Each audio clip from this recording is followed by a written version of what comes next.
Hello friends. अगर आपको हमारा चैनल पसंद आ रहा है, कहानियाँ पसंद आ रही है तो प्लीज़ हमारे चैनल को सब्सक्राइब कीजिए, लाइक कीजिए और शेयर कीजिए। आज अपने 18 वर्षीय बेटे श्रेयस की अर्थी उठाते समय रजनी अपने पति अजय के कंधे पर सर रखकर फूट फूट कर रो रही थी। अजय भी उसको सांत्वना दे रहा था। उनकी शादी को 20 वर्ष हो गए थे, लेकिन आज पहली बार शायद वो एक दूसरे को सहारा देते दिखाई दे रहे थे। अजय और रजनी के संबंधों में कभी मधुरता नहीं रही। रोज होने वाली छोटी छोटी सामान्य घटनाएं भी विवाद का विषय बन जाती थी। श्रेयस के जन्म को 1 वर्ष भी नहीं हुआ था कि दोनों अलग हो गए, लेकिन दोनों अलग भी नहीं हुए। अजय तलाक लेना चाहता था तो रजनी तैयार नहीं हुई।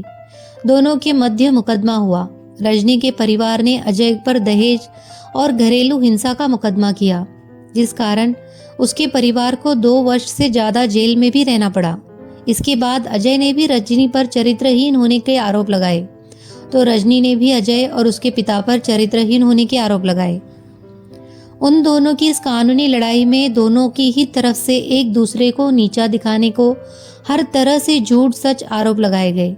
श्रेयस की कस्टडी का मामला भी उनके तलाक के मुकदमे के साथ खींचता रहा। दोनों के ही माँ बाप अब इस दुनिया में नहीं रहे थे। बस एक अजय ही था जो इनके इस विवाद में सबसे ज्यादा पिस रहा था। उसे हॉस्टल में पढ़ने के लिए भेज दिया गया था। अजय और रजनी श्रेयस से मिलने तो जाते थे, लेकिन श्रेयस ने कभी उन्हें एक साथ नहीं देखा था। जैसे जैसे उसकी उम्र बढ़ी, वो भी इनके विवाद को समझ गया। उसने भी प्रयास किया, लेकिन कुछ नहीं हुआ। श्रेयस ने नशे को अपना साथी बना लिया और पढ़ाई भी छोड़ दी। अब वो इन दोनों से ही दूर भाग रहा था। अजय और रजनी को जानकारी मिली कि इनका बेटा अब जिंदगी की आखिरी सांसें गिन रहा है। अजय और रजनी श्रेयस के जीवन के आखिरी 15 दिन उसके साथ रहे। जीवन में पहली बार वो साथ साथ भी रहे। इन 15 दिनों दोनों इतना रोए कि श्रेयस के दाह संस्कार तक दोनों के ही आंखों के आंसू सूख चुके थे। अजय ने श्रेयस का अंतिम संस्कार अपने पैतृक गांव में ही किया। पहली बार अजय और रजनी में किसी भी विषय को लेकर कोई विवाद नहीं हुआ था। रजनी और अजय दोनों एक साथ बाहर पार्क में बैठे हुए थे। दोनों अपने ही ख्यालों में खोए थे। उसे याद आया कि बचपन में श्रेयस कैसे जिद करता था, मम्मी आप पापा के साथ क्यों नहीं आती? जब वो आते हैं तो आप नहीं आती, जब आप आती है तो वो नहीं आते।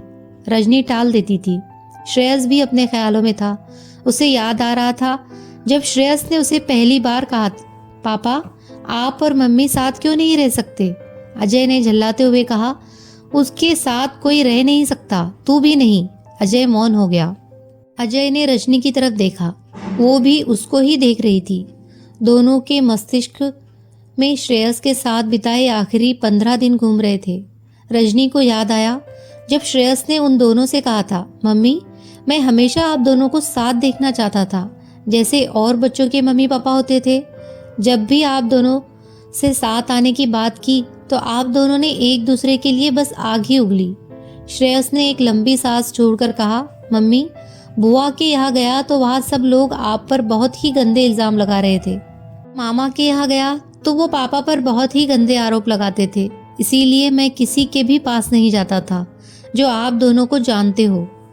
श्रेयस ने अजय और रजनी की तरफ देखा और बोला, पापा आप दोनों ने भी एक दूसरे पर बहुत गंदे गंदे इल्जाम लगाए थे। मम्मी इतने गंदे तो आप दोनों कभी भी नहीं हो सकते हो। रजनी और अजय दोनों की आंखों से अश्रुधारा बह रही थी।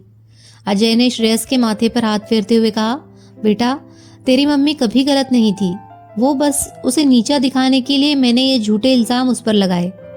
रजनी भी बोल पड़ी, बेटा हम दोनों ने ही एक दूसरे को नीचा दिखाना चाहा था, हराना चाहते थे। मैंने भी इन पर हर इल्जाम झूठ ही लगाए। हकीकत तो ये है कि हम दोनों कभी भी एक दूसरे को जान ही नहीं पाए। इन 15 दिन के दौरान अजय और रजनी को एक दूसरे के संबंध में बहुत सी सामान्य जानकारियां पहली बार मालूम हो रही थी। कहने को उनकी शादी हुई थी, एक बच्चा भी हुआ था और दोनों ने 3 वर्ष साथ भी बिताए, लेकिन वो कभी भी एक दूसरे के व्यक्तित्व से परिचित ही नहीं हो पाए। अजय और रजनी दोनों ही अतीत की कल्पनाओं से बाहर आए और रजनी फिर से रोने लगी। अजय ने रजनी के सर पर हाथ फिराते हुए कहा, अब सब कुछ खत्म हो गया। रजनी ने शांत होते हुए कहा, अजय, सच ही ना, हम दोनों तो कभी एक दूसरे को पहचान ही नहीं पाए। माँ बाप ने हमारा रिश्ता तय किया था, लेकिन हमारी जिंदगी का हर फैसला भी वो ही कर रहे थे। और तो और हमें साथ रहना है या अलग होना है, ये फैसला भी हमारा कहा था, उन्होंने ही हमारे लिए किया। अजय ने जमीन की तरफ देखते हुए कहा, ठीक कहा तुमने। हमने कभी ये जानने की कोशिश ही नहीं की कि हम एक दूसरे से चाहते क्या है। तुम्हारे माँ बाप जो बोलते थे वो तुम सुनती और समझती थी, और मेरे माँ बाप जो बोलते रहे वो मैं सुनता और समझता रहा। लड़ाई तो उनके अहंकार की थी जो हम लड़ते रहे जीवन भर। रजनी ने अजय की तरफ देखते हुए कहा, बाद में वकीलों की सलाह पर हम चलते रहे। हमारे माँ बाप के अहंकार की लड़ाई लड़ी हमने, लेकिन उसे सबसे ज्यादा सहा हमारे बेटे ने। क्या मिला हमें?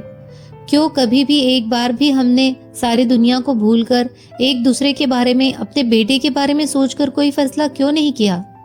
तुम वो करते रहे जो तुम्हारे माँ बाप को सही लगा, और मैं वो करती रही जो मेरे माँ बाप को सही लगा। क्या हुआ परिणाम? मैं एक अच्छी बेटी, पत्नी और माँ नहीं बन पाई, और तुम एक अच्छे बेटे, पति और बाप नहीं बन पाए। अजय ने अपने हाथों में रजनी के हाथों को लेते हुए कहा, जिन माँ बाप के ईगो की लड़ाई हमने लड़ी वो चले गए हमें छोड़कर, लेकिन हम लड़ते रहे। रजनी, दूसरा गलत है या सही इसके लिए उसे जानना पड़ता है, लेकिन हमने तो एक दूसरे को जानने की कोशिश ही नहीं की कभी। रजनी ने एक करुण भाव चेहरे पर लाते हुए कहा, हमें एक दूसरे के लिए हमारे पेरेंट्स ने ही पसंद किया था पहले। अजय ने एकदम कहा, नहीं, मुझे भी तुम पसंद थी। रजनी ने प्रत्युत्तर दिया, मुझे भी तुम पसंद थे। अजय ने लंबी सांस खींचते हुए कहा, फिर क्या था जो हम साथ नहीं रह पाए? रजनी ने कहा, तुम मेरे पेरेंट्स की एक्सपेक्टेशन पूरी नहीं कर पा रहे थे, और मैं तुम्हारे पेरेंट्स की। हमने तो अपनी जिंदगी का कोई फैसला लिया ही नहीं। अजय ने कहा, काश हमने एक दूसरे को समझा होता, काश एक दूसरे से पूछा होता कि हम क्या चाहते हैं, काश श्रेयस के बारे में सोचा होता, काश। रजनी के चेहरे पर सख्त भाव थे। अजय, जिंदगी के इस आखिरी मुकाम पर हम दोनों एक दूसरे का सहारा बन सकते हैं, लेकिन नहीं, ना तुम मुझे सहारा दोगे ना मैं तुम्हें। यही सजा है हमारी। अजय ने भी सख्ती से कहा, हाँ, प्रायश्चित तो हम कर भी सकते। अब हम दोनों को जीना है इस काश के साथ।